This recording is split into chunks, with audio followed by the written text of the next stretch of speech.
Buenas tardes, bienvenidos. Se abre la sesión pública de esta Real Academia de Medicina y Cirugía de Cádiz para la recepción como académico correspondiente de mérito en Madrid del ilustrísimo señor don Jesús Millán Núñez Cortés. Tiene la palabra el ilustrísimo señor secretario general para la lectura del acta de nombramiento. La venia. Punto quinto del orden del día del acta de la sesión de gobierno ordinaria del día 14 de diciembre del 2023. En el punto quinto del orden del día, propuesta de académicos correspondientes, se refiere que, cumpliendo la normativa vigente, artículos 21 y 22 de nuestros estatutos, se ha recibido propuesta de nombramiento de académico correspondiente de mérito firmada por los académicos del número excelentísimo señor Girón González y los ilustrísimos señores Cabrera, Afonso y Muñoz Muñoz, a favor del ilustrísimo señor don Jesús Millán Núñez Cortés, licenciado y doctor en Medicina y Cirugía y especialista en Medicina Interna de Madrid. Tras resumen de sus méritos por el presidente doctor Girón González, fue aceptado por unanimidad de los asistentes, por lo que se acuerda oficiar al ilustrísimo señor Millán Núñez Cortés, quien será recibido en sesión a acordar oportunamente. De todo lo antecedente, como secretario general doy fe en Cádiz a 6 de junio del 2024, firmado doctor Juan Rafael Cabrera Afonso, secretario general perpetuo.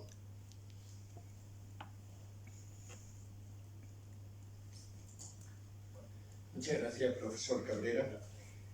Tiene a continuación la palabra la ilustrísima señora doña Felicidad Rodríguez Sánchez, académica de número y profesora titular de Anatomía y Embriología Humana de la Facultad de Medicina de la Universidad de Cádiz, para presentar al recipiendario.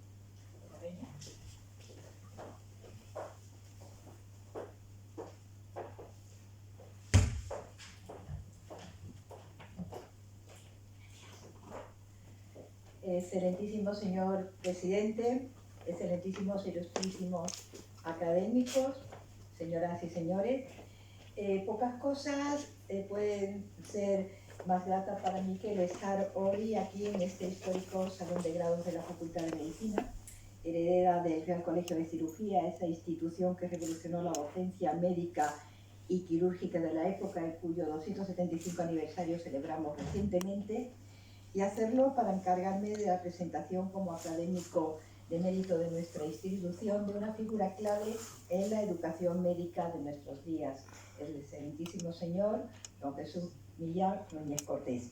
Un referente en la educación médica, pero también un gran internista, un excelente médico, una gran persona y un gran maestro. Gracias, señor presidente, por haberme ofrecido este honor. El primer barón de Rothschild, un gran gourmet, nos regaló una excelente receta para alcanzar el éxito. Cójanse tantas partes como se quiera de ingenio, 10 de salud, 50 de perseverancia, añádanse otras 50 partes de orden, 500 de laboriosidad y otras 500 de honradez. Mézclese todo con fuerza, lo bastante para formar píldoras que se dorarán con la educación y la cortesía. Todos esos ingredientes, ingenio, perseverancia, orden, laboriosidad, honradez, educación y cortesía, en dosis más que suficiente, ingredientes a los que hay que añadir el ser una muy buena persona, están en la figura de nuestro nuevo compañero, motivo más que suficiente para celebrar su ingreso en esta Real Academia de Medicina y Cirugía. Don Jesús, con una acrisolada trayectoria científica, académica, médica y personal, con una enorme dosis de inteligencia, trabajo, tesón, ingenio, mérito y bondad, porque recuerden ustedes que para ser un buen médico hay que ser también una buena persona, y don Jesús lo es. El profesor Millán Núñez Cortés nació hace algunos años en Madrid, en poco más de un mes, el 13 de julio será su cumpleaños. Podría haberlo hecho en Villarrobledo, donde vivía su familia y donde su padre ejercía de farmacéutico, pero lo hizo en Madrid porque, como todos sabemos, los gaditanos nacen donde les da la gana, y don Jesús Millán es madrileño, villarrobledense, troyano y por supuesto gaditano. Allí en Villarrobledo pasaría sus primeros años y luego de vuelta a Madrid para hacerse médico. Podría haber sido músico, incluso director de orquesta, tuno por supuesto, podría haber sido militar y de hecho sacó las oposiciones a médico militar. Podría haber sido farmacéutico como su padre y de hecho doctor en farmacia, pero afortunadamente, sobre todo para sus alumnos y para los pacientes se hizo médico, un gran médico. Allí en la Complutense, en 1975, se licenciaría en Medicina y Cirugía, haría el doctorado y la residencia en el Hospital Clínico de San Carlos. Especialista en Medicina Interna, especialista en Oncología, allí en Madrid iniciaría su trayectoria en esas tres facetas inseparables de un clínico, la docente, la investigadora y la asistencial.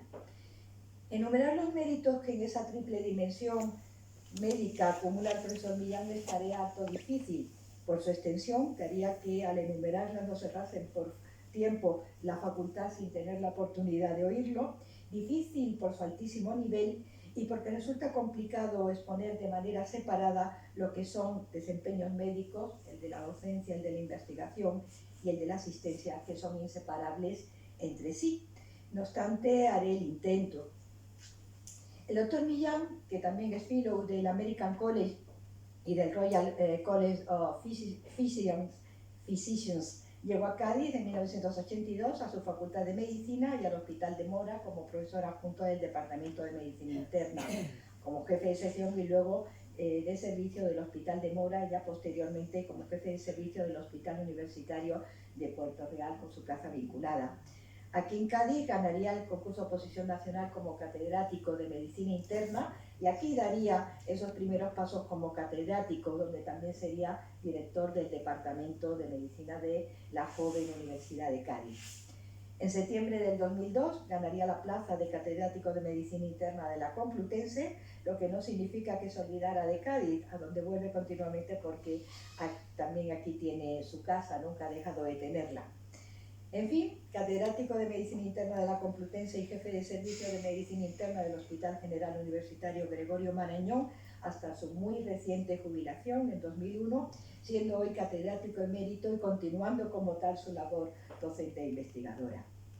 Mención aparte es su enorme dedicación que continúa en el ámbito de la educación médica, sobre la que volveremos luego. Como jefe de servicio de Medicina Interna del Marañón, responsabilidad que ha tenido durante más de 20 años, le tocó justo antes de que le llegara la obligatoria edad de jubilación el enfrentarse a la terrible pandemia en el hospital que más casos de COVID ingresó de toda España, el Marañón. Como él mismo ha dicho, si hay un momento para ser médico, ese es el de una pandemia como la vivida. A raíz de la pandemia, en el 2020 se constituyó el Comité Científico de Registro COVID-19 de la Sociedad Española de Medicina Interna, del que el doctor Millán formó parte desde sus inicios, participando en la explotación del registro COVID a nivel nacional y participando asimismo en numerosos trabajos sobre distintos aspectos clínicos de la pandemia. Hay que recordar también que en el Marañón al doctor Millán le tocó enfrentarse a los atentados del 11M. Durante todo este tiempo de ejercicio profesional en el Gregorio Marañón ha sido director de la Unidad de Riesgo Cardiovascular y Lípidos, jefe del Departamento Médico, jefe del Servicio, como decimos, de Medicina Interna con plaza vinculada a la de catedrático de la Complutense, habiendo tenido también la responsabilidad de la dirección médica de ese Hospital Universitario Gregorio Marañón.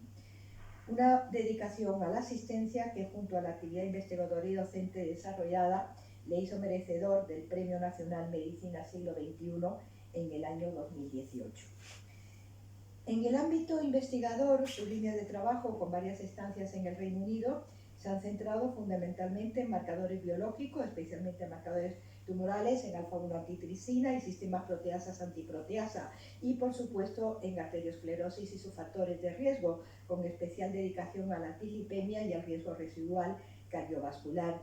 De su maestría en este ámbito fuimos testigos el año pasado de la sesión académica que en este mismo salón organizaron conjuntamente nuestra Real Academia de Medicina y Cirugía y la Academia Médico-Quirúrgica Española.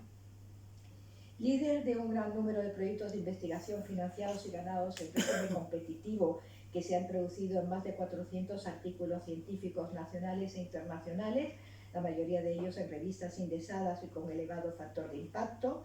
Autor también de libros, capítulos de libros y monografías con más de 200 contribuciones.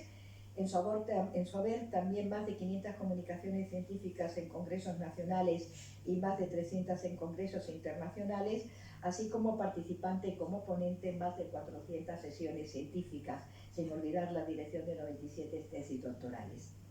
Miembro de innumerables comités organizativos científicos de reuniones y congresos internacionales y nacionales, el doctor Millán ha sido presidente de la Sociedad Española de Arteriosclerosis y de la Sociedad Iberoamericana de Arteriosclerosis, pero también responsable del grupo de trabajo sobre dislipemias aterogénica de la Sociedad Española de Arteriosclerosis y en la Sociedad Española de Medicina Interna, o miembro desde su fundación del International Steering Committee de la Iniciativa Internacional y Multidisciplinar para la Reducción del Riesgo Residual Vascular. Asimismo, habría que destacar su compromiso también con la gestión de la investigación. Una buena muestra de ello es su implicación como miembro del patronato de la Fundación de Investigación Biomédica del Instituto de Investigación en el Marañón, como también es relevante su implicación en el ámbito social de la salud en sus vertientes formativas, investigadoras y de divulgación. Y de hecho el profesor Millán es presidente de honor de la Fundación Gaspar Casal.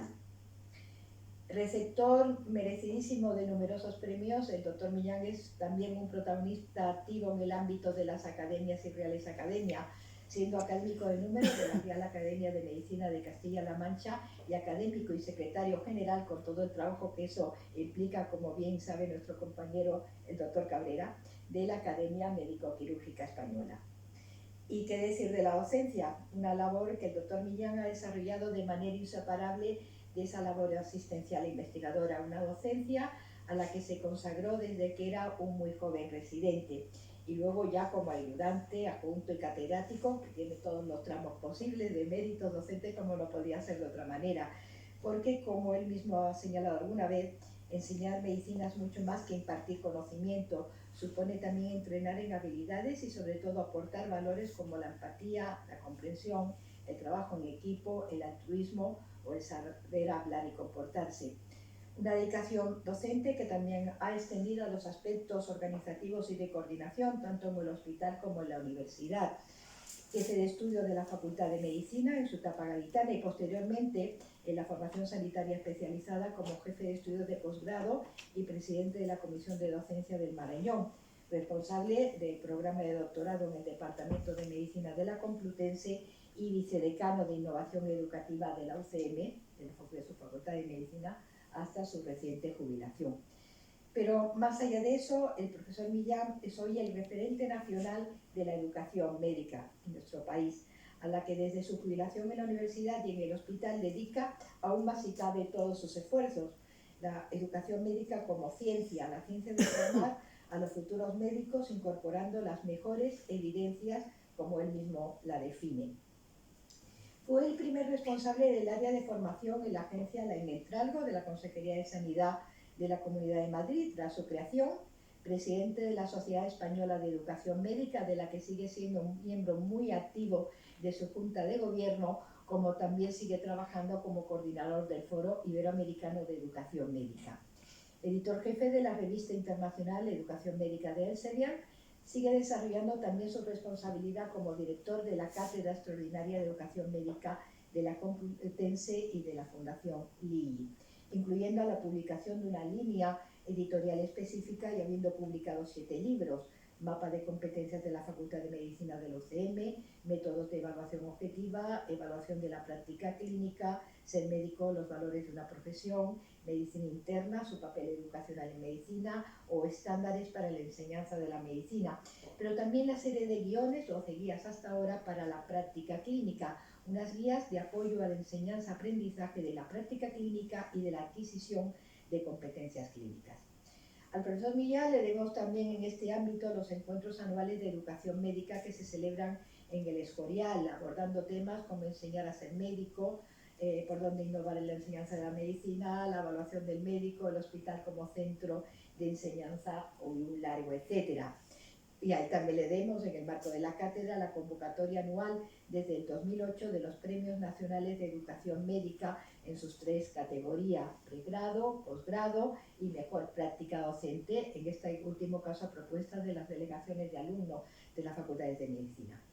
En fin, esa dedicación a la educación médica que ocupa hoy todos sus esfuerzos es el tema sobre el que nos disertará el profesor Millán en su discurso de ingreso. La educación médica que, como él ha bien señalado, se asienta en 3 pilares: saber científico, habilidades y valores, y su aula fundamental, el hospital o el centro de salud. Pero más allá de todos sus méritos académicos, docentes, investigadores y asistenciales, de práctica asistencial, el doctor Millán es, sobre todo, como saben todos ustedes, una buena persona. Como contábamos antes, que para ser un buen médico hay que ser una buena persona, y quizás por eso el doctor Millán es un gran médico, un excelente médico. Muchísimas gracias.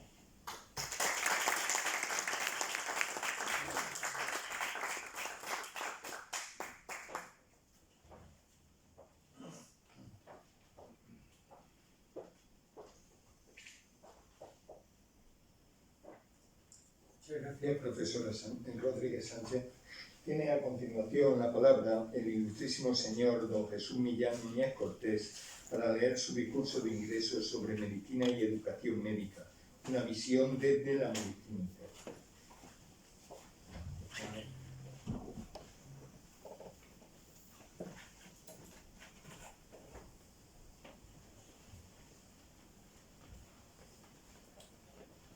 Excelentísimo señor presidente de la Real Academia de Medicina y Cirugía de Cádiz, excelentísimos señoras y señores académicos, autoridades, queridos compañeros todos. Hay familias formales. Las familias formales son las que figuran en el libro de familia de cada cual, ¿no? De cada uno de nosotros. En mi caso somos 5 los miembros de esa familia, mujer y 3 hijos. Pero hay otras familias que no están en los libros de familia. Y esta es la familia en la que me encuentro hoy aquí, porque para mí Cádiz me ha brindado la posibilidad, que no tiene igual, de pertenecer a una gran familia médica y universitaria. Gracias a pertenecer a esa gran familia y gracias a esta Real Academia de Medicina y Cirugía de Cádiz se me permite hoy estar aquí entre mi familia, al margen del protocolo y la solemnidad del acto de toma de posesión como académico correspondiente de mérito. Agradezco de todo corazón la propuesta de los señores académicos para que así sea, y mi gratitud muy especial a aquellos que me propusieron en su momento, y a todos ustedes por haber aceptado dicha propuesta. No sé cómo agradecerte felicidad, bueno, de tu presentación, que lo diga felicidad, pues, y eso provoque felicidad con minúsculas, va de suyo, ¿no? Pero eso no quita, ni mucho menos, para que mi permanente y cariñoso agradecimiento esté de por vida. Yo a todo ello solo puedo corresponder, y eso sí, se lo garantizo, con un compromiso firme por esta Real Academia y de lealtad hacia la misma, poniendo lo que esté en mi mano para su vida y dentro de la dilatada y excelente vida académica. Aquí me he dejado algunas partes de mi corazón y me encuentro indisolublemente unido a Cádiz por motivos personales. Mis 3 hijos, Jesús, Joaquín y Pedro, son gaditanos, y por razones profesionales. Una gran parte de mis grandes amigos y compañeros están aquí y algunos han alcanzado altas cotas de responsabilidades académicas. 2 instituciones me han marcado como médico y como universitario. Mis 2 grandes hospitales han sido el Hospital Moreno de Mora y posteriormente el Clínico Puerto Real y el Hospital General Universitario Gregorio Marañón, hasta mi jubilación. Y mis 2 grandes facultades han sido la Facultad de Medicina de Cádiz y la Facultad de Medicina de la Universidad Complutense. Hace poco he asistido a la celebración del 175 aniversario de la fundación del Real Colegio de Cirujanos de la Armada en 1748, precursor de esta Facultad de Medicina, y les confieso mi emoción por haber participado en su vida contemporánea. El 30 de octubre de 1979 se crea la Universidad de Cádiz y su Facultad de Medicina, sobra decirlo, es la emblemática. Hace poco también asistí a la graduación de la promoción 500 de la Facultad de Medicina Complutense. En 1499, por una bula pontificia del Papa Alejandro VI, a iniciativa del cardenal Gonzalo Jiménez de Cisneros, se funda la Universidad Complutense. La Facultad de Medicina y la de Cádiz y la de la Universidad Complutense me han dado mucho más de lo que yo le pueda haber dado a ellas. Espero que entiendan que siento un legítimo orgullo por haber dedicado una gran parte de mi vida universitaria a ambas instituciones. Por ese motivo, y si me lo permiten, me gustaría ocuparme en este próximo rato de ofrecer una visión personal desde la medicina interna, especialidad a la que me siento vocacionalmente atraído, de hasta dónde hemos llegado en el campo de la enseñanza de la medicina, de la educación médica. Cuando les he preguntado a mis alumnos el significado de ser médico, han contestado: un orgullo, emocionante, fascinante, una elección preciosa, me engancha, mi mejor decisión, un reto intelectual y cosas parecidas. ¿Por qué la medicina es tan atractiva? El médico es, sin duda, un modelo que combina la inteligencia con el afecto, los valores humanos con los valores científicos. El médico posee conocimientos, domina habilidades, muestra aptitudes, de tal manera que habrá de ser un científico al mismo tiempo que un artesano y, si fuera posible, un artista. Pero si me permiten, les contaría o les hablaría de una metáfora. ¿Una molécula de ADN es vida? Indudablemente no. Habrá que ponerla en el sitio oportuno, en el momento oportuno, y que desarrolle su potencial. ¿Una partitura es música? Jamás diríamos que una partitura es música. Señala unas reglas dentro de una organización musical, pero solo cuando se interpreta es cuando brota la música. ¿Los conocimientos, las habilidades médicas son medicina? Claro que no. Habrá que ponerlos en acción de una determinada manera, porque lo importante en medicina no es solo lo que se hace, sino cómo se hace. Los enfermos no vienen en los libros vienen las enfermedades. En suma, la medicina no es para aficionados, no es algo simple, nunca ha sido ni será fácil ejercer la medicina, ni tampoco enseñarla. ¿Cómo hemos llegado hasta aquí? Los primeros templos de la salud son templos dedicados al culto a Asclepio y aparecen en el siglo VI a.C. Podrían parecer semejantes a una especie de santuario transformado en un balneario medicinal. Uno de esos asclepiones, o templos de salud, probablemente se erigió en la isla griega de Kos. Quizás hemos de remontarnos a la enseñanza de Hipócrates en el siglo IV a.C. e interpretar que allí se produjo el primer proceso de enseñanza de la medicina. La dimensión de Hipócrates solo cabe ubicarla en la gran historia de la humanidad. Hipócrates y su escuela son los autores de un texto de características enciclopédicas, el hipocrático. Y además, y al margen de la contribución a la medicina inicialmente científica, Hipócrates es el autor material de los principios éticos de la medicina, que es algo así como decir de los orígenes, de los principios de nuestra profesión. El juramento que lleva su nombre es una declaración deontológica para la práctica de la medicina y que nos obliga moralmente a quien lo pronuncia y lo jura. La visión hipocrática de la medicina la recogerá más tarde Galeno. Para desarrollarla bien es verdad que de una manera bastante más teórica. Y el cuerpo de doctrina de la medicina sustentado en Hipócrates y Galeno, con las aportaciones de la árabe, dominarán la medicina hasta la Ilustración. La aparición de las primeras universidades traslada la enseñanza de la medicina a las aulas. Y en cierta medida hace que dicha enseñanza tuviera un claro componente teórico fundamentada en los textos clásicos que los profesores enseñaban a los alumnos. En los siglos siguientes, XVII, XVIII, se concreta la visión de una enseñanza al lado del enfermo. El mayor desarrollo de este modelo tuvo lugar en Europa y el mayor desarrollo de la ciencia y consiguientemente de la enseñanza de la medicina se conseguía en 3 escuelas europeas, la alemana, la francesa y la inglesa. Es la época dorada de la medicina clínica europea, que tanto ha aportado a la semiología, a la semiotecnia y por tanto a la propedéutica clínica, a la descripción y definición de enfermedades, a la investigación médica, en definitiva, al desarrollo de la medicina. Sobraría decir que, con respecto al juramento hipocrático, que el espíritu y compromiso que encierra ha sido reformulado, modificando la gramática y la lexicología acorde con los tiempos, aunque manteniendo siempre su esencia. De manera muy legible y expresiva, la Asamblea Médica Mundial se ha ocupado de adaptarlo a partir de la Declaración de Ginebra en septiembre de 1948 y en sucesivas asambleas generales que han readaptado este juramento.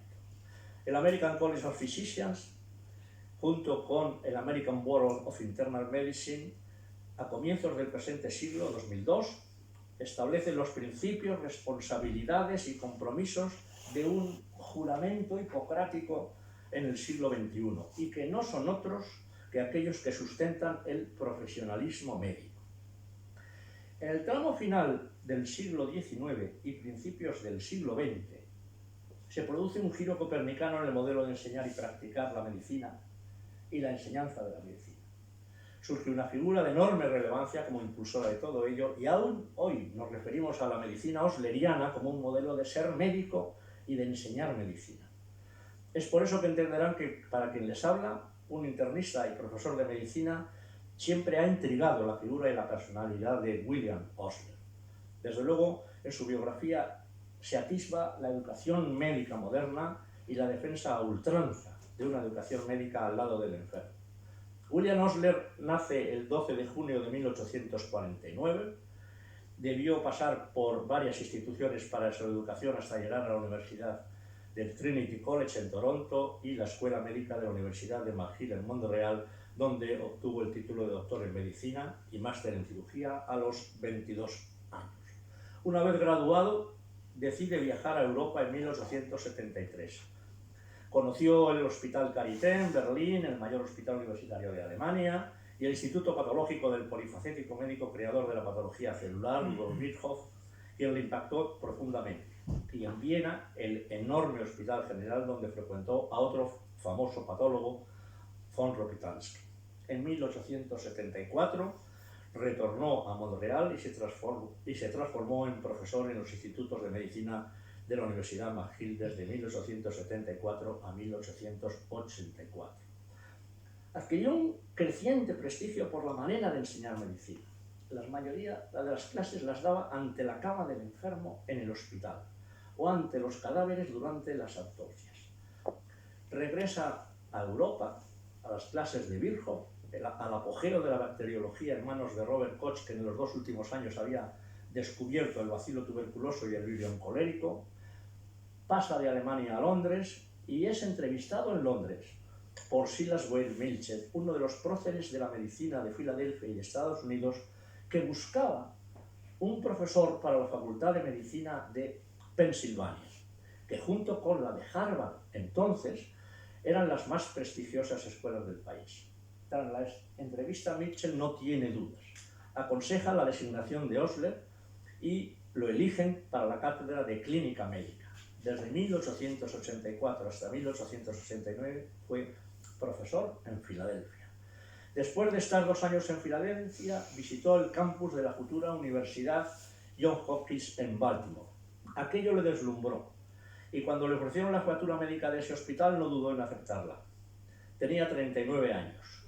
Con ocasión del cese en Filadelfia dio un discurso con reflexiones para médicos y estudiantes con afirmaciones de este estilo: estamos en esta profesión por vocación, no por negocio. Una vocación que exige constantemente autosacrificio, devoción, amor y ternura hacia sus semejantes.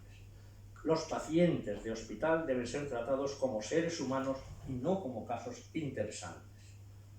Ya antes de su reapertura en 1889 se habían designado los médicos jefes de la Johns Hopkins: William Welch, patólogo y futuro decano de la facultad; William Osler, médico jefe; William Halstead, cirujano jefe; y Howard Kelly, jefe de ginecología. Todos ellos aparecen en el famoso cuadro Los 4 Grandes del Johns Hopkins, pintado años después por el angloamericano Singer Sargent. En el tercer año, Osler se juntaba con los estudiantes y precisamente ese era el evento más apetecido por los estudiantes.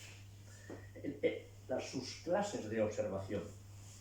Se veían 3 o 4 pacientes no conocidos, los estudiantes se iban rotando para la anamnesis, para el examen, el profesor enseñaba inspección, cómo ver y qué ver, palpación, cómo tocar y qué tocar,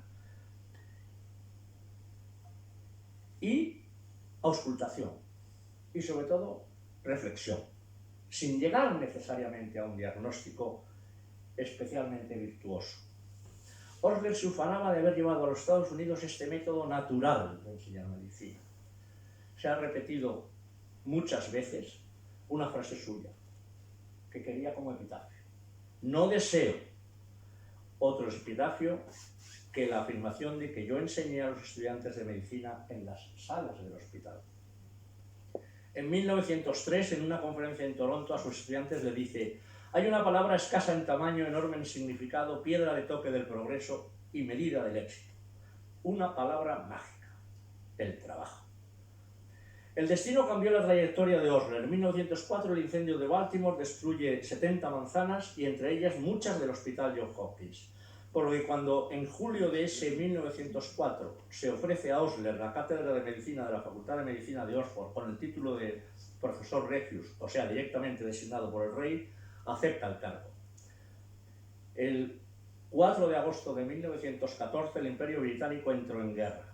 En 1915 Osler lo sintió en carne propia cuando su hijo Revery se ofreció como voluntario y vivió los horrores de la guerra durante un viaje a Francia para visitar a su hijo. Horrores de la guerra que se habrían de confirmar en agosto de 1917 cuando su hijo, herido en Bélgica por una metralla, falleció horas después.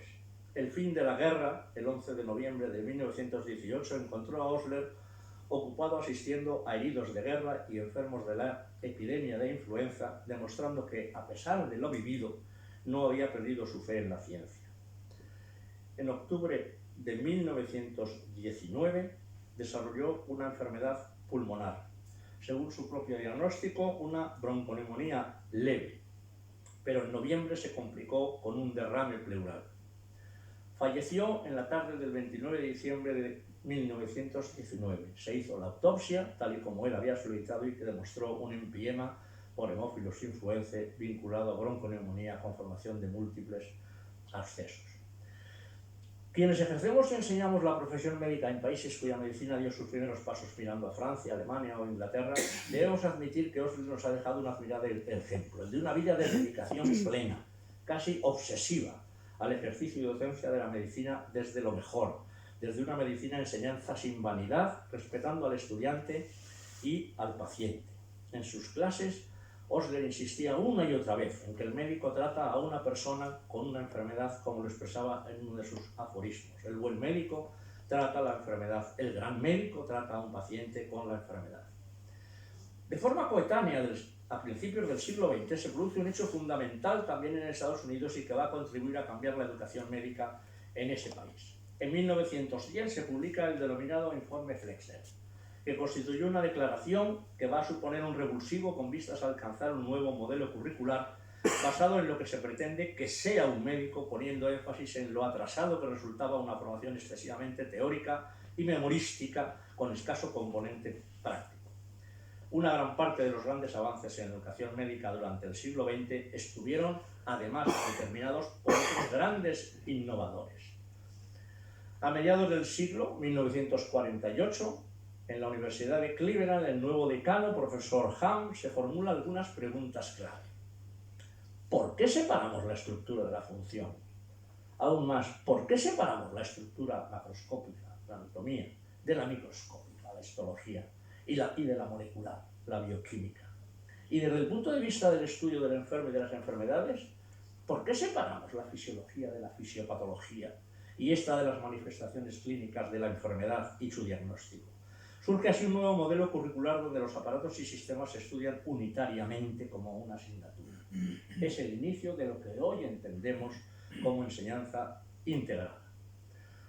Otro avance determinante se puede atribuir a Miller, que muchos consideran el padre de la educación médica actual. Era profesor de medicina en Rochester y publica Teaching and Learning in Medical School, que hay que considerarla como la primera obra unitaria sobre este área de conocimiento. Se conoce además por su grandísima aportación acerca de los sistemas de evaluación, la célebre pirámide de Miller. Puso las bases para el primer departamento de educación médica en la Facultad de Medicina de Chicago, iniciativa que luego se diseminó por todo Estados Unidos y Canadá. Pero el proceso de innovación docente se extiende a otras facultades emblemáticas en la implantación de otra gran innovación metodológica, la enseñanza basada en problemas. Surge en la década de los 70 y en esta dirección son emblemáticas las 9 facultades de la Universidad McMaster en Canadá y la de Maastricht en los Países Bajos. Hemos de citar en este elenco de profesores y de impulsores de la educación médica al profesor de psiquiatría de la Universidad de Edimburgo, el profesor Walton.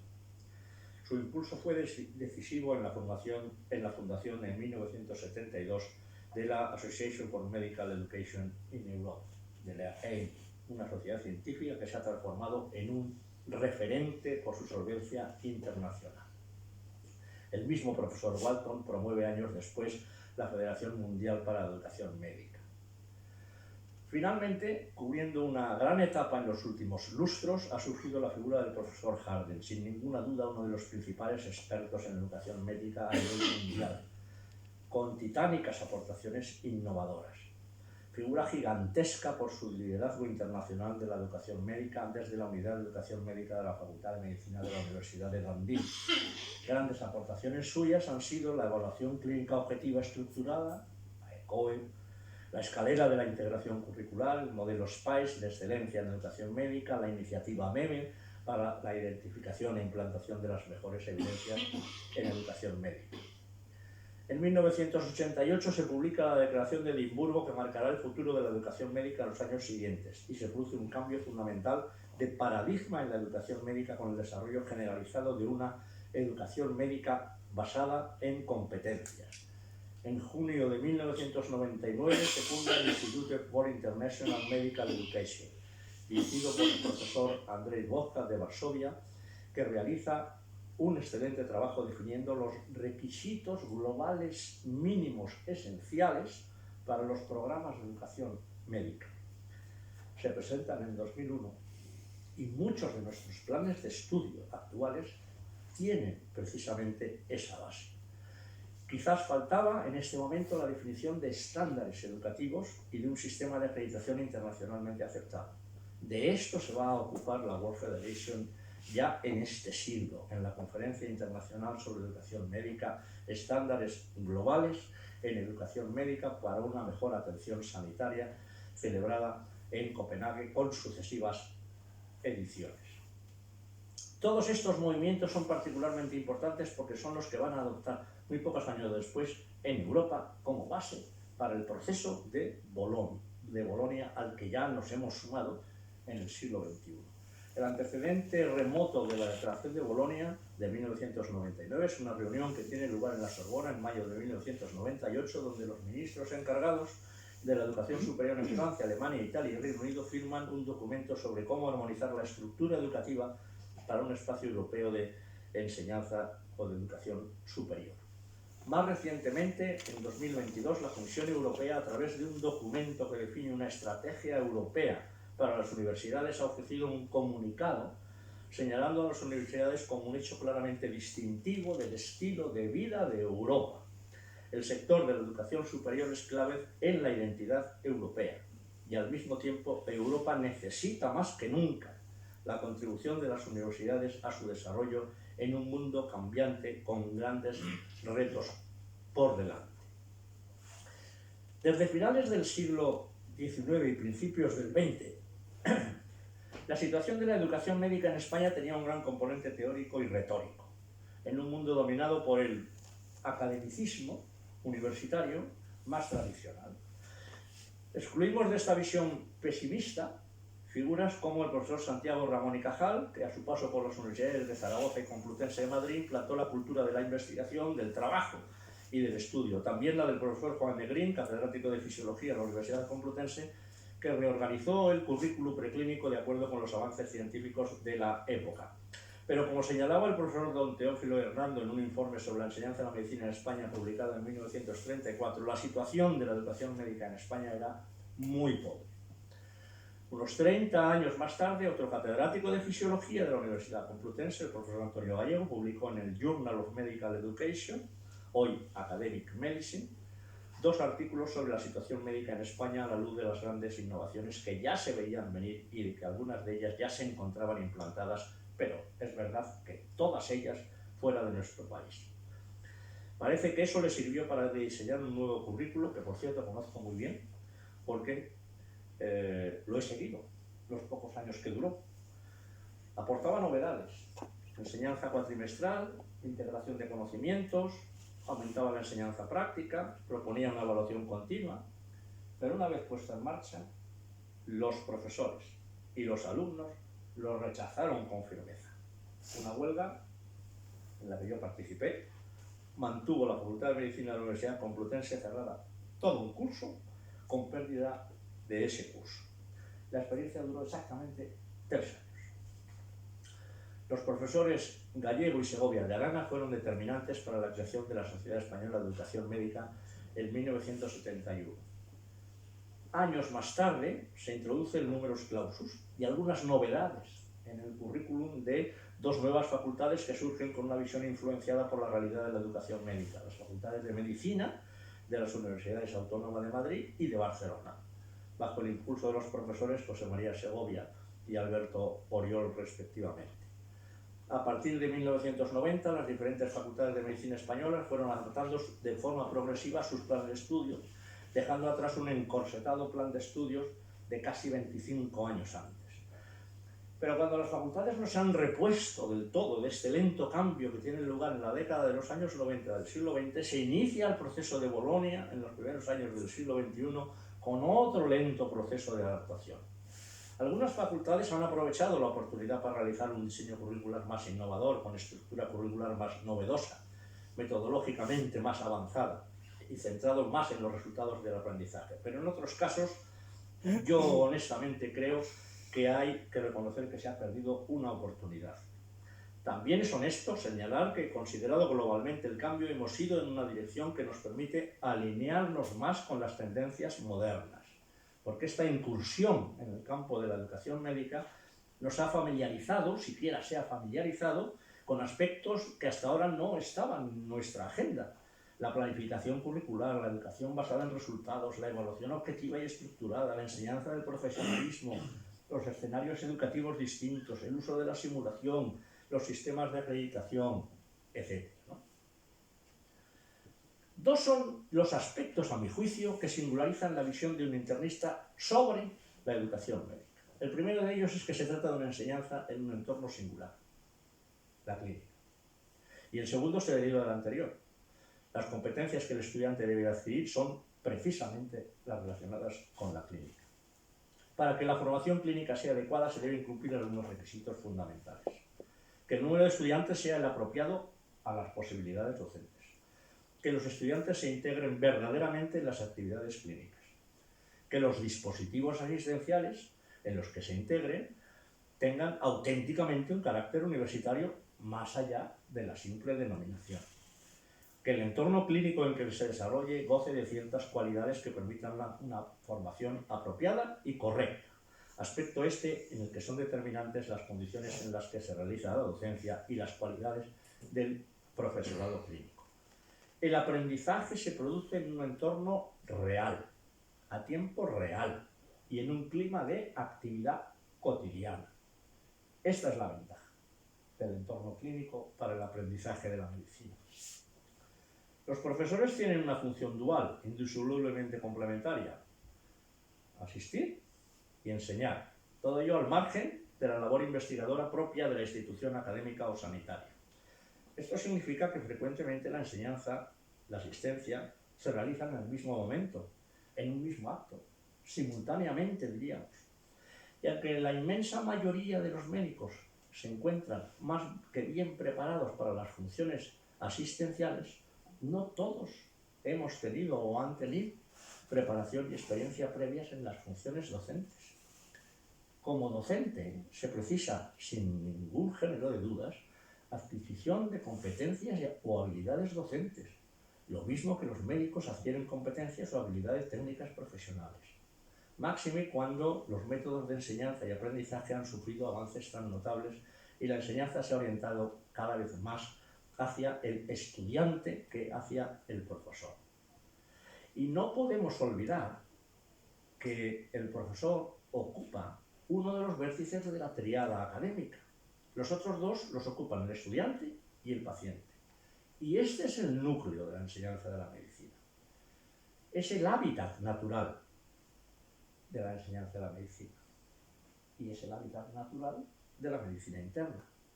Los grandes servicios de medicina interna dentro de los hospitales son la mejor aula para enseñar medicina. Lamentablemente, en estos grandes hospitales no siempre la docencia se percibe como un proyecto estratégico. No siempre hay un orgullo por liderarla, por hacerla cada vez mejor. Muchas veces se considera algo tangencial, un complemento, vistoso, pero complemento, al fin y al cabo, nada prioritario. Por lo tanto, frecuentemente se trata de cubrir el expediente, de crear hilos, la docencia, sin un claro modelo de relación entre las autoridades sanitarias y académicas. Si me permiten, en estas condiciones, es que yo a veces pienso que es auténticamente un misterio que el alumno llegue a aprender algo. Por eso, es un entorno en el que el profesor no lo tiene fácil. No lo tiene fácil. Conviene reflexionar qué es lo que el profesor clínico debe hacer, cómo puede hacerlo mejor, cómo se puede aproximar, acercar a la enseñanza clínica, cómo ha de hacer las cosas correctamente. Es que hay demasiados palillos que tocar en la enseñanza de la medicina. Los estudiantes, el profesorado, la facultad, la organización asistencial, la profesión médica, la administración. Y a ello se une que el conocimiento médico es amplísimo, inabarcable. Hay más saber del que podemos saber.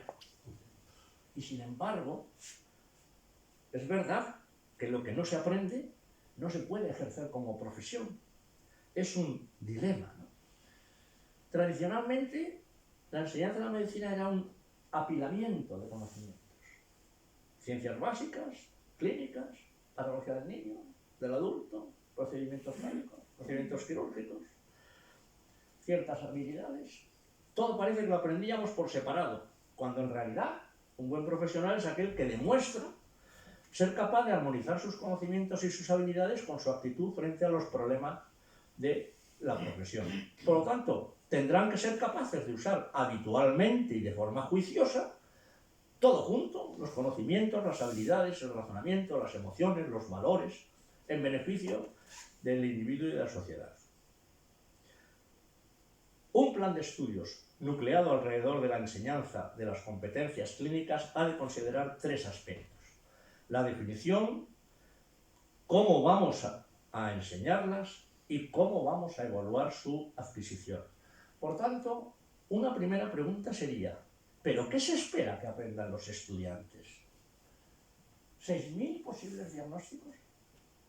¿60.000 posibles tratamientos? ¿4.000 posibles procedimientos diagnósticos o terapéuticos? Hay que partir de saber lo que yo quiero que sepan, lo que yo quiero que hagan, lo que yo quiero que sientan. Y solo así encontraré lo que interesa, lo nuclear, lo básico, la solución de este problema. Habremos de introducir a los futuros médicos en el mundo de los saberes científicos, del conocimiento puro, del saber, de la capacitación operativa, de las habilidades, del saber hacer y el mundo de los valores, del saber ser. Una parte mayoritaria de las competencias que el alumno debe de alcanzar son las competencias clínicas y en este aspecto el papel de la medicina interna es nuclear. Siguiendo a Harden, un tercio de las competencias están relacionadas con la historia clínica, la exploración clínica, la comunicación, es decir, con el método clínico. Otro tercio se relaciona con los conocimientos y el juicio clínico, es decir, con la aproximación al diagnóstico diferencial, al pronóstico, la estrategia terapéutica. Y finalmente, el tercio restante con todo lo demás. Tan importante como predefinir las competencias es el proceso de adquisición de las mismas. Aprendemos cuando hacemos cosas. El desarrollo de la competencia clínica no se alcanza en tanto en cuanto no se aplica. Por lo tanto, el estudiante se tiene que entrenar. Hemos de aprender entrenándonos en habilidades clínicas, en procedimientos diagnósticos y terapéuticos, con el autoaprendizaje también, y muy especialmente a sí mismo, con la simulación, que representa un entorno paraclínico para el aprendizaje. Pero sin duda, aunque el entrenamiento paraclínico es de gran ayuda, nada como el aprendizaje al lado del enfermo. Siempre el mejor método ha sido llevar al alumno a la cabecera del enfermo, al quirófano, a la consulta. En definitiva, llevarlos a la realidad. Y finalmente procede a evaluar los resultados del aprendizaje. Aquí hemos de recordar que cuando profundizamos en un proceso de evaluación no solo estamos evaluando al estudiante, también estamos evaluando la enseñanza e incluso más allá estamos evaluando nuestro plan de estudios, a nuestro centro y a nosotros mismos. Las competencias clínicas solo se pueden evaluar en acción. Las competencias, la adquisición de competencias se demuestran en la acción y por tanto son evaluables en tanto en cuanto hay actividades que implique que se lleven a cabo. Miller, ya citado, nos ofreció su pirámide para que dispongamos de una guía sobre los métodos de evaluación más apropiados en cada momento. Mostrar cómo se hace o hacerlo requiere métodos activos. Es el caso de la simulación o la ECOE en entornos simulados para demostrar cómo se hace algo. O la evaluación en entorno real para demostrar el nivel alcanzado. Un CEX, un mini CEX, una observación directa de la práctica clínica, una evaluación 360 grados. Como quiera que a pesar de todo no disponemos de un método válido y fiable, diríamos perfecto, de evaluación, hemos de asumir que las distintas alternativas han de ser empleadas de acuerdo con las áreas competenciales que se deseen evaluar. Y ahí llegamos a un concepto más actual de la evaluación. No una técnica, varias. No un momento, muchos. Cuanto más información, mejor. ¿De verdad pensamos que se puede evaluar las competencias clínicas del alumno a través de un único examen final tipo test? Debemos abordar una evaluación programática, al estilo de la que defiende Van der Vleuten, con un panel de métodos, empleados de forma longitudinal y periódica. Conseguiremos, como en las fotografías, una fotografía con más píxeles y, por lo tanto, más real del aprendizaje del alumno. Me gustaría dejar una pregunta en el aire para reflexión. ¿La dificultad en los estudios de medicina es real o es percibida? ¿Es inherente esa dificultad por el objeto de nuestro interés, de la ciencia médica? Eso me lleva a otra pregunta. Bueno, ¿cuál es el objeto último del estudio de la medicina? ¿La enfermedad? ¿El enfermo? ¿Pero realmente nos preguntamos qué es lo que desean los pacientes? ¿Hacia dónde orientamos la medicina? ¿Hacia la enfermedad? A través de una medicina basada en la evidencia, la experiencia, la apariencia, la providencia o hasta la gerencia? ¿O realmente lo hacemos hacia el enfermo a través de una medicina centrada en el paciente? Claro, es fácil deducir que nunca podríamos practicar una medicina orientada a un paciente a menos que, con carácter previo, se las enseñemos a los alumnos. Y por tanto, tengamos en práctica y pongamos en práctica una educación médica centrada en el paciente. En estos momentos en los que se asume la incorporación a los planes de estudio de aspectos científicos de medicina personalizada, de precisión, en el campo de la biología molecular, de la medicina ómica, de la tecnología, etc., debemos recordar que la medicina individualizada, medicina del individuo, comienza por considerar que el enfermo es portador de sus propios valores, de sus opiniones, de sus inquietudes, de sus deseos. Si consideramos que la medicina centrada en el paciente es el modelo que debemos emplear en nuestra profesión, ¿cuáles son los principios que caracterizan una educación médica centrada en el paciente? La enseñanza obligatoriamente en un ambiente clínico, la adquisición de competencias clínicas, hacer competentes a los médicos en áreas que le van a resultar imprescindibles para su ejercicio profesional, áreas que de forma muy expresiva se han calificado inicialmente como competencias huérfanas, luego se llamaron transversales y ahora, sin que yo sepa muy bien por qué, y creo que no alcanzo a comprender por qué se las ha llamado blandas. La humanización de la práctica médica, las habilidades comunicacionales y emplear un lenguaje centrado en el paciente, que es clave. La comunicación entre médico y paciente está en el medio de todo acto médico. Y lo menos que puede exigir el paciente es que se le escuche y que se le hable. Y ambos deben entender lo que el otro dice. También es preciso humanizar la enseñanza en sí misma, incluyendo el proceso educativo, puntos suspensivos, y los centros de enseñanza. Tenemos que humanizar los centros de enseñanza. El profesorado ha de ser un modelo de valores y de actitudes, además de un especialista en su materia. Enseñar el profesionalismo, el significado, la trascendencia de ser médico. Enseñar nuestra metodología de trabajo, que no es otra que el razonamiento clínico y el razonamiento científico. Y finalmente, crear un clima educativo es determinante para alcanzar resultados óptimos. Las 8 facultades de Medicina de Madrid se pronunciaron en 2020 sobre este aspecto, a través de un documento conocido como Declaración Complutense Decálogo de las Facultades de Medicina de Madrid en pro de una medicina centrada en el paciente, adoptado y adaptado por el Foro Iberoamericano de Educación Médica. Seguramente conocen las reflexiones de una médico de familia acerca de su experiencia. Por favor, no puedo más. Y empezó a llorar. Y ahí estaba yo en mi primera guardia, unos ojos me miraban pidiéndome ayuda, e intenté recordar algo, algún esquema, alguna clase magistral, y lo único que recordé fue el pH de la lágrima.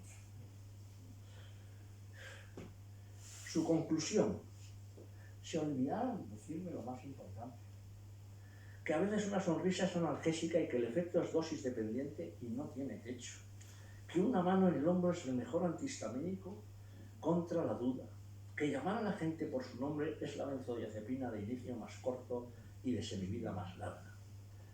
Tendríamos que promover capacidades y actitudes humanamente significativas entre nuestros estudiantes. Comprensión, compasión, amor, capacidad de aliviar el dolor. Es mucho más fácil, sin duda, transmitir conocimientos. Algo más difícil es enseñar habilidades o procedimientos. La cosa se complica con la enseñanza del juicio y razonamiento clínico. Y hemos de reconocer que no siempre lo hacemos bien transmitiendo valores. Entre otras cosas porque se requieren estrategias diferentes, específicas y evaluación de resultados de distinto calado. Es necesario hacer compatible lo que científicamente atractivo es al mismo tiempo humanamente significativo. Curar a veces, lo saben, aliviar a menudo, consolar siempre, desde Hipócrates. Pero esta secuencia a veces tendrá que ser al revés. Habrá que empezar a consolar, y esto significa una cosa, que el orden de factores sí altera el producto. Hay palabras con magia y con gran poder formativo. Lo siento. ¿Cómo está? Gracias. ¿En qué le puedo ayudar? Y además todas ellas son gratis. Como señalaba José Saramago, Premio Nobel de Literatura en 1998, quizás ha llegado el momento de que nuestra principal tarea sea conseguir hacernos más humanos. Nuestra profesión es una profesión moral. Y en eso tenemos que estar los educadores médicos. Ya hay numerosas instituciones comprometidas con la integración de las humanidades en los planes de estudio, con distintos programas. Experiencias apasionantes en Columbia, en Harvard, en Johns Hopkins, en San Francisco, en California, en Toronto, en la University College en Londres. Podemos conseguir la integración a través de cursos y programas específicos, seminarios, talleres, actividades creativas, artísticas, proyectos, colaboraciones interdisciplinarias. Miren, se ha sugerido que enseñar un modelo de asistencia humanizada lleva tiempo, dedicación. Resulta difícil en los actuales espacios convulsos de la asistencia sanitaria. Pero no tiene por qué ser así. Para terminar este apartado les voy a mostrar un experimento Es un experimento de Comarchi, del Departamento de Oncología del Johns Hopkins en 1999, y que ustedes van a compartir porque tienen un modelo, con segunderos seguramente. Logró demostrar que los resultados clínicos eran más satisfactorios tanto para el enfermo como para el médico cuando somos capaces de dedicar unos segundos, solo unos segundos, a una aproximación humana al paciente, transmitiendo este mensaje. Vamos a leernos y que alguien diga cuánto tardamos en leer.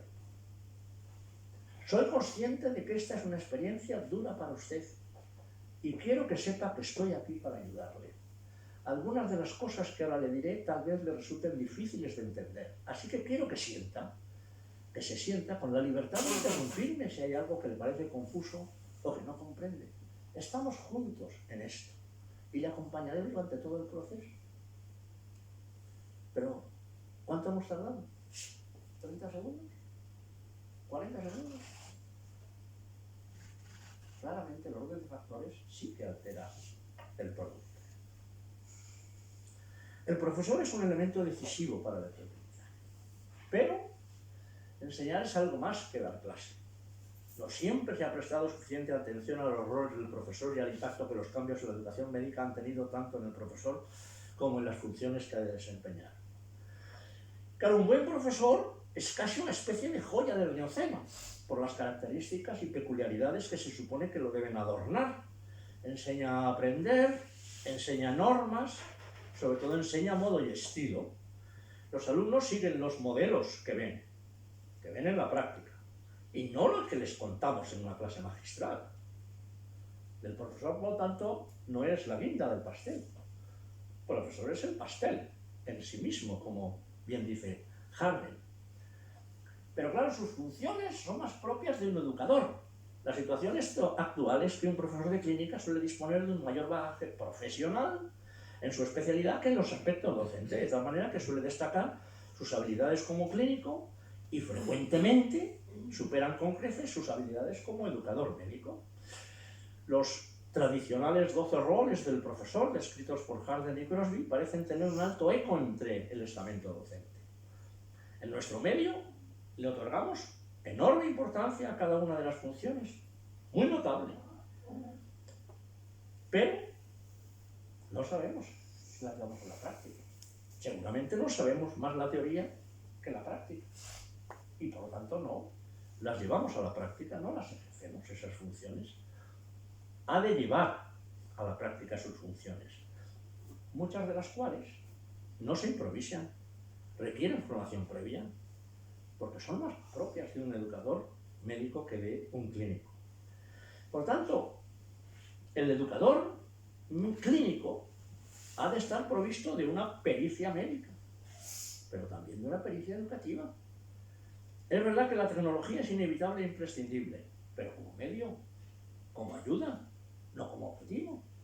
Innovación educativa no es sinónimo de innovación tecnológica. Aún hay más. El profesor de medicina, al profesor de medicina, se nos pide considerarnos como un intelectual, como un investigador de nuestra propia función docente. En el pasado, esto de la educación médica era un dominio de un grupo reducido, acotado, pero eso ha dejado paso a que todo profesor debe demostrar su competencia académica. Ha de ser un intelectual, un investigador, un erudito, un experto, un académico de la educación médica, en suma, tal y como lo define el término anglosajón scholarship. Los profesores de medicina, cuando pensamos como médico, tomamos decisiones clínicas, ¿a que sí?, sobre lo útil, inútil o fútil, basando en evidencias científicas, en las evidencias disponibles. Sin embargo, cuando pensamos como profesores, no siempre tomamos decisiones sobre las mayores y mejores evidencias disponibles en educación médica. Nos fiamos más por la tradición o por la intuición. ¿Alguien puede contestar? Si el clínico no utiliza un determinado tratamiento en un enfermo sin una evidencia clínica adecuada, ¿por qué utilizamos una determinada metodología de recurso educativo sin tener evidencia de que es útil y funciona? El profesor ha de ser un profesional de la docencia. Tendríamos que ayudar al desarrollo de la educación médica en los centros académicos y como área de conocimiento. Tendríamos que superar lo que lo oímos casi todos los días. A mí me va bien así. No sé por qué tengo que cambiar. Somos conscientes de la enorme transformación que se ha producido en la educación médica. Distintos escenarios, distintos medios, distintas técnicas. Por tanto, la respuesta a la pregunta ¿hay razones para cambiar? Es simplemente sí. La educación médica se nos plantea no como un problema solo, sino como una solución al cambio de paradigma. Las cosas han llegado a un punto en que es preciso racionalizar la enseñanza hacia lo esencial, diversificar recursos y técnicas educativas, incorporar instrumentos y herramientas, trabajar en equipo, desarrollar la educación médica como área, comprometernos con la humanización de la medicina y de la enseñanza. Hay que esperar que todo acabe bien, y si no acaba bien es que no es el final, sino el principio del final. Nuestra tarea frente a los desafíos es enfrentarnos a ellos sin desaliento. Nadie está obligado a hacer lo imposible, pero ojo que a veces lo que parece imposible es porque no se ha intentado. La obra maestra musical de Beethoven también tuvo lo que nunca antes se le había planteado, obra coral, y dejó algo tan admirable como su ópera Fidelio, su misa solemnis o su himno a la alegría. Que cuando se nos pregunte ¿tú qué hiciste?, el futuro nos encuentre en la fila de los actores, no de los críticos, no de los que solo saben recomendar lo que deben hacer los demás. Pensando en el futuro deberíamos encontrar un mínimo común denominador para todas nuestras instituciones académicas. Este es el fundamento de la Declaración de Málaga, Estándares para la Educación Médica, presentada en Málaga el 18 de noviembre del 2022 en el 25 Congreso Nacional de la Sociedad Española de Educación Médica, celebrado en dicha ciudad. Las universidades, y muy especialmente las facultades de medicina, tienen un reto de cara al futuro: transformar sus formas de enseñanza y aprendizaje mediante la innovación docente. La educación médica ha de tener un papel destacado en este proceso. La tarea no es fácil, ni es poca. A mi juicio, la educación médica tiene por delante dos grandes aspiraciones. Defendemos la necesidad de contar con unidades, departamentos o estructuras estables de educación médica en las facultades de medicina, para que sirvan de apoyo a la implantación de las mejores prácticas docentes y, en última instancia, que lideren la investigación en educación médica para buscar esas mejores prácticas, implantarlas y evaluarlas. Defiendo asimismo que existen pocas dudas de que la educación médica de por sí es un campo científico con su propio cuerpo de doctrina. Es un área de conocimiento que tiene un carácter transversal. Los retos de futuro de la educación médica como campo científico o área de conocimiento son, por un lado, realizar investigación cada vez de mayor calidad y, por otro, aumentar el número de profesores que se dediquen a ella. Esta es una base que someto a su consideración para encarar el futuro, para el siglo XXI, pero ya llevamos casi un cuarto de siglo. La medicina es una ciencia cuyo objeto fundamental es curar al hombre enfermo. Y por tanto nuestra visión antropológica es que la ejercemos, y esto tiene un componente científico y un componente humano. La doctora Barbara Starfield de Baltimore, del Instituto Johns Hopkins, ha señalado que ejercer la medicina es el mayor valor al que puede aspirar una persona, combinar su inteligencia y sus sentimientos con un único fin: servir a los demás. No podemos fracasar, no podemos defraudar a los que nos han ayudado ni a los que tenemos que ayudar. Hemos de buscar la formación ideal del futuro médico, porque nuestro fracaso puede tener graves consecuencias. Puede suponer un profesional con escasez de conocimientos y mala práctica, con insuficientes competencias clínicas e hipohabilidad clínica, o con merma en valores profesionales, lo que repercutirá posiblemente en problemas de naturaleza ético-profesional. Cuando diseñamos un plan de estudios, se propone un currículum formal. Hay otro más informal, que es lo que logramos alcanzar sobre el plan propuesto, pero no olvidemos lo que se conoce como currículum oculto, sobre el que inciden factores externos: el profesorado, el tipo de alumnado, el clima académico, directamente relacionados con los resultados de aprendizaje. La lección de todo esto es que las facultades deberían dar un paso al frente para abordar el currículum oculto, el clima educativo, la salud mental de nuestros estudiantes. Para terminar, quiero dejar un mensaje claro de optimismo de cara al futuro. Y como botón de muestra, 2 estudios. En uno de ellos se analizan las razones por las que nuestros estudiantes se inician en los estudios de medicina. Créanme si les digo que los resultados son esperanzadores. Nuestros estudiantes no parece que quieran ser médicos por ganar mucho dinero, o tener seguridad económica, adquirir estatus social, o tener un empleo seguro, o fama, o reconocimiento. Nada de eso les ha motivado. Sus auténticas razones son: así contribuyo a mejorar la sociedad, puedo trabajar con personas, puedo expresar valores que sitúan de modelo, puedo ayudar a los demás, puedo progresar constantemente y puedo cumplir con mis sueños. No es nada mal. La segunda muestra es un estudio propio.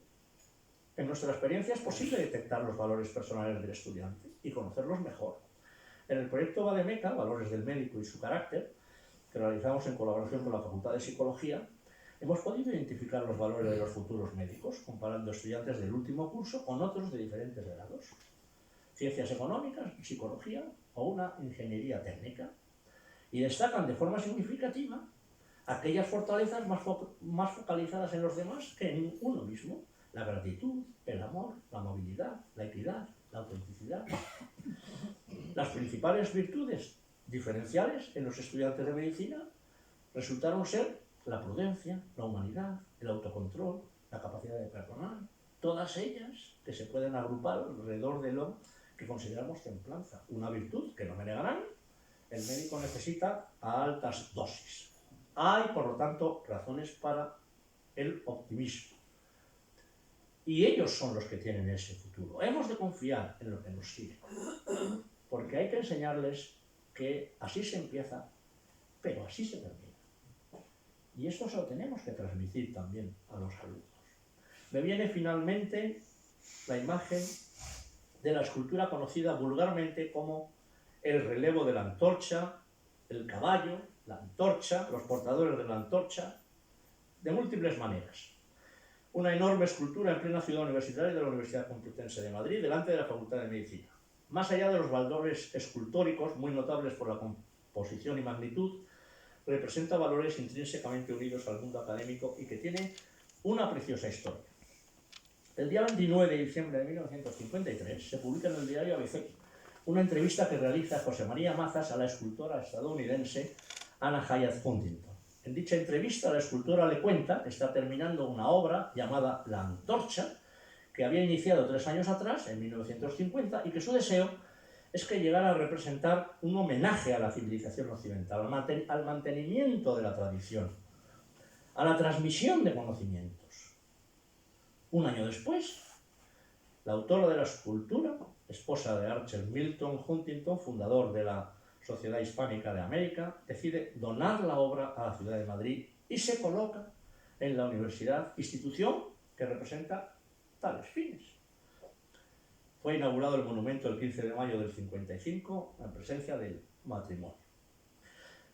Representa un moribundo, un guerrero moribundo, supuestamente debemos ser nosotros, que antes de perecer entrega la antorcha, que es el tradicional símbolo del conocimiento, a un joven, supuestamente deben ser nuestros alumnos, que cabalga a lomos de un caballo, quien la recoge para continuar la carrera. Es la forma de transmitir la cultura hasta la eterna puerta de los cielos, de generación en generación, tal y como se encuentra escrito en el pedestal de la escultura.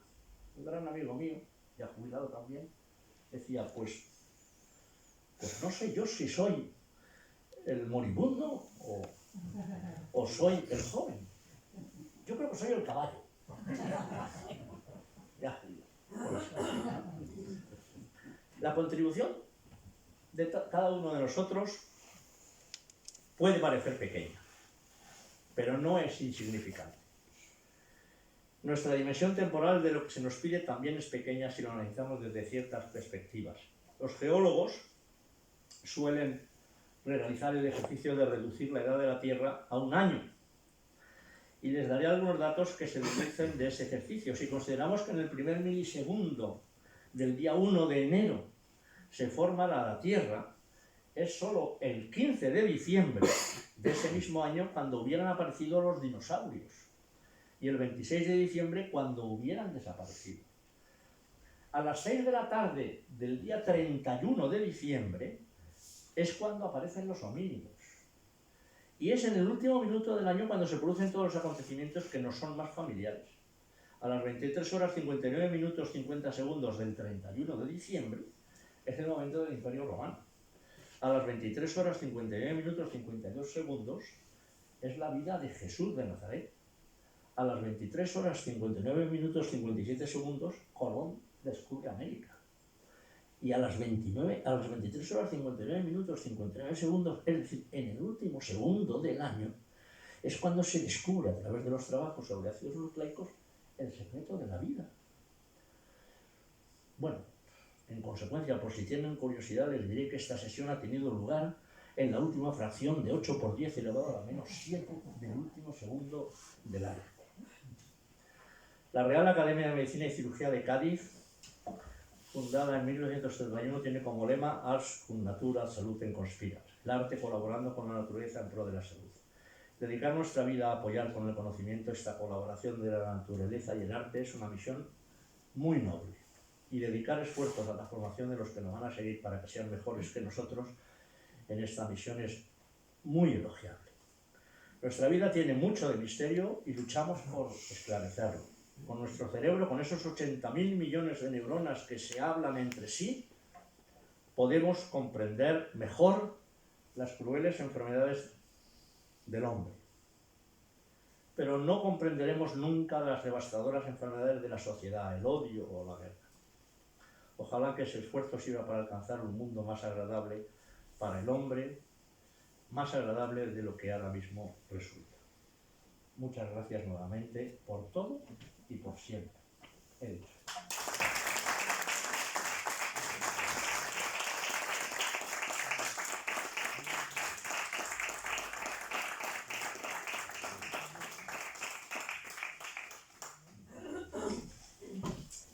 Se va a proceder a la entrega de la medalla y del título de académico correspondiente. Se le ruega que se pongan de pie si no tienen inconveniente.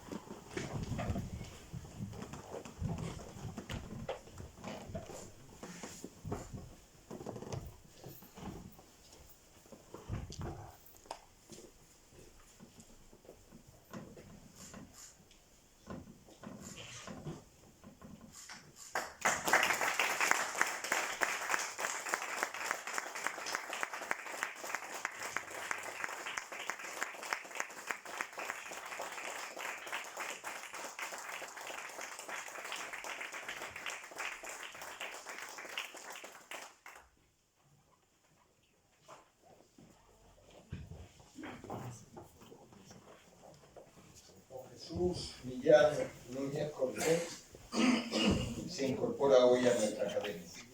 Los méritos para dicho nombramiento han sido claramente expuestos por nuestra compañera, la profesora Rodríguez Sánchez. En este sentido, y tras el acuerdo por unanimidad de los miembros del Pleno de la Real Academia, nada habría que añadir para sustentar su incorporación.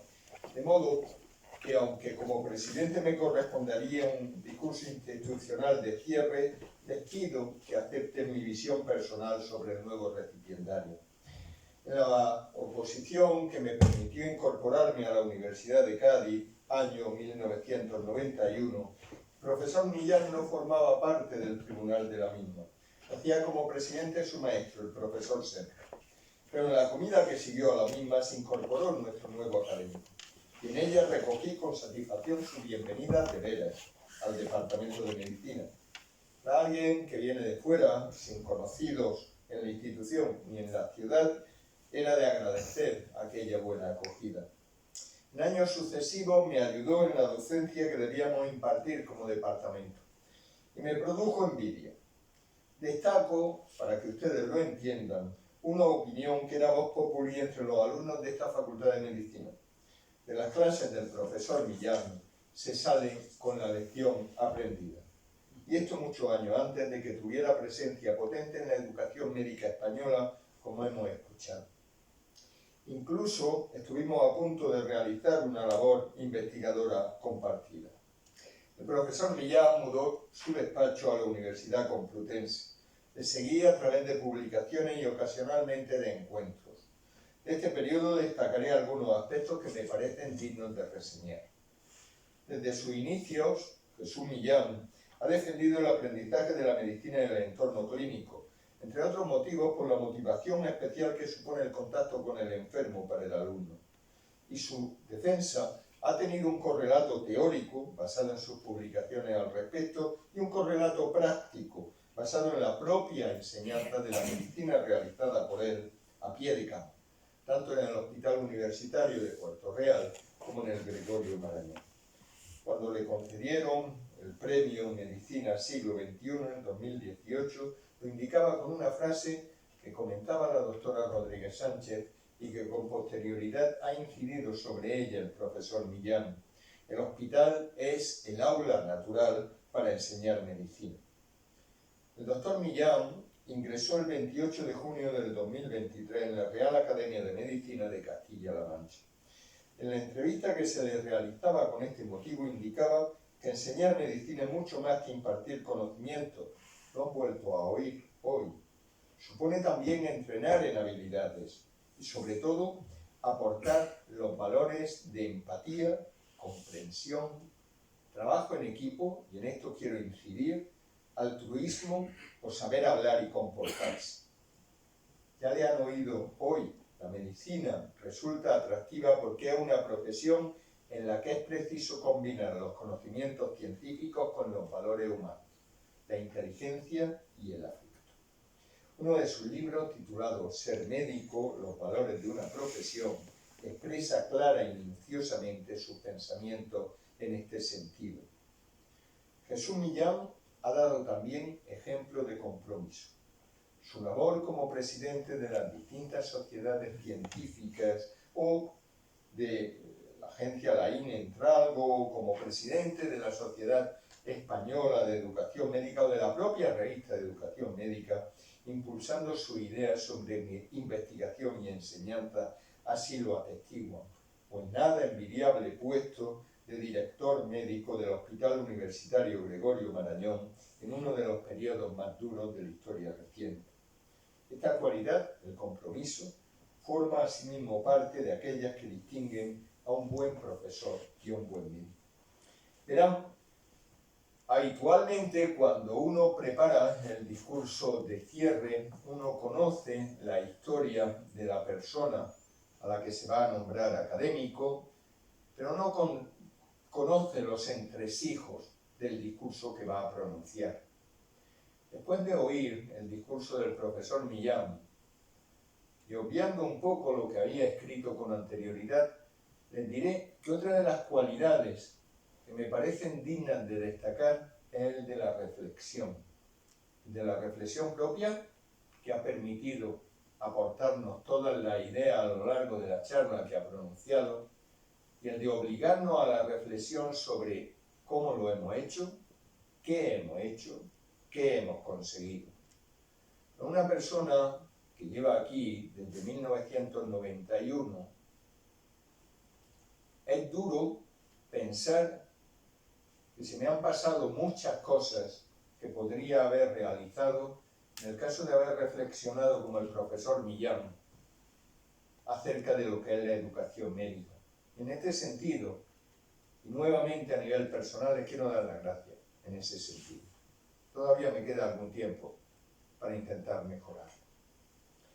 Don Jesús Millán Núñez Cortés, sea bienvenido a esta institución y colabore con su esfuerzo a la progresión de la Real Academia de Medicina y Cirugía de Cádiz. Se levanta la sesión.